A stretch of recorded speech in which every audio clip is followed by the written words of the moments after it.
Hello, welcome to the tutorial on types of data part 2. At the end of this topic, you will be able to explain what dependent and independent variables are, differentiate between dependent and independent variables, explain what structured and unstructured data is, differentiate between structured and unstructured data.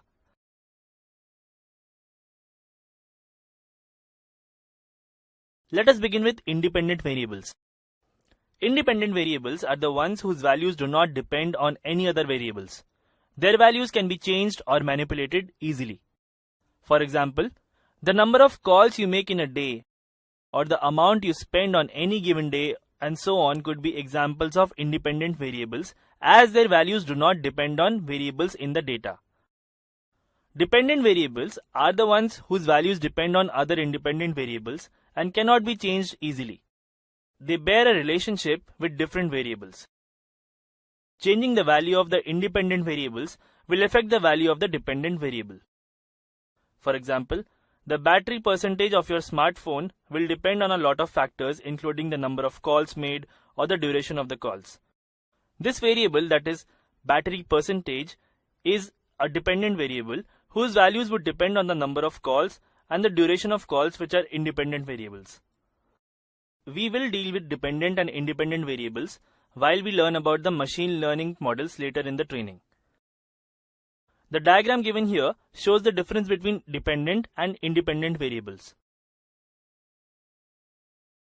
Let us now discuss about structured data. What is structured data? As the name suggests, we need to have a structure for our variables. Structured variables always have a format or structure when they are stored. For example, the phone book of your smartphone follows a structure so that whenever you add a new contact, it gets displayed in the same format where it shows the first name and the last name along with the contact number. Another example would be your results, which get displayed online in the same format for each of the students. It shows the subjects' names along with the marks and the status pass or fail. Here, the data is structured in a proper tabular format. By tabular format, we mean the variables and their values are displayed in different rows and columns. The first row contains the row header, also called the variable name, which tells us what information each column contains. The subsequent rows contain values of these variables for different data points. The machines can easily read this kind of data, and we can always carry out mathematical treatment with these data points for numeric variables. Example of a structured data is given here. It contains the marks obtained by different students in different subjects. Similarly, we have unstructured data. So what is unstructured data? As the term suggests, the data which does not have a well-defined structure and is not arranged in any tabular format is called unstructured data. This kind of data is easily readable for humans, but is difficult for machines to read. For example, the messages you receive in your smartphone or your WhatsApp conversations. They do not follow any pattern or structure and don't have any tabular format. It can be very easily understood by the humans, but too difficult to comprehend for machines. A text extracted from your favorite novel or comments on your social media account, an image, an audio clip, all these do not have structure of their own and are hence examples of unstructured data.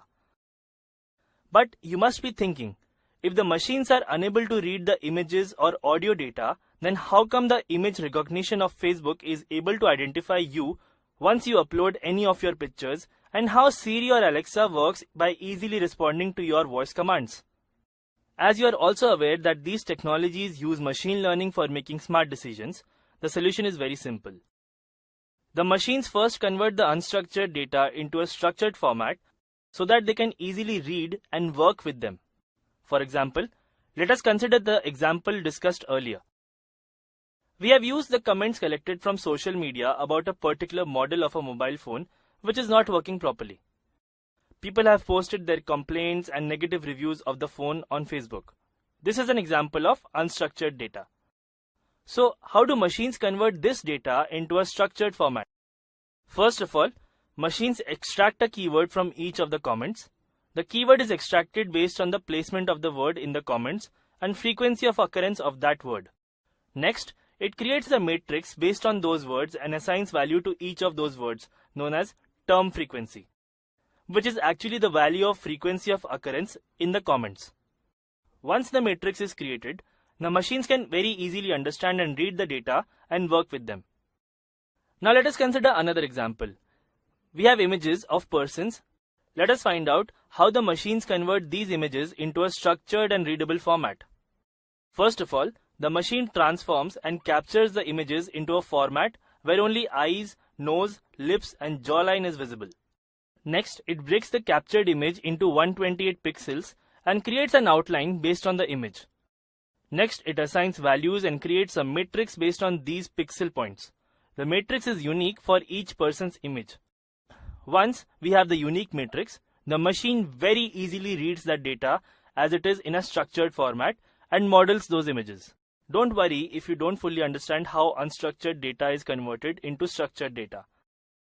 Knowing what kind of data can be called unstructured and knowing that machines always convert this kind of data into some structured data equivalent is sufficient at this stage of the training. That's it in this tutorial. See you in the next one.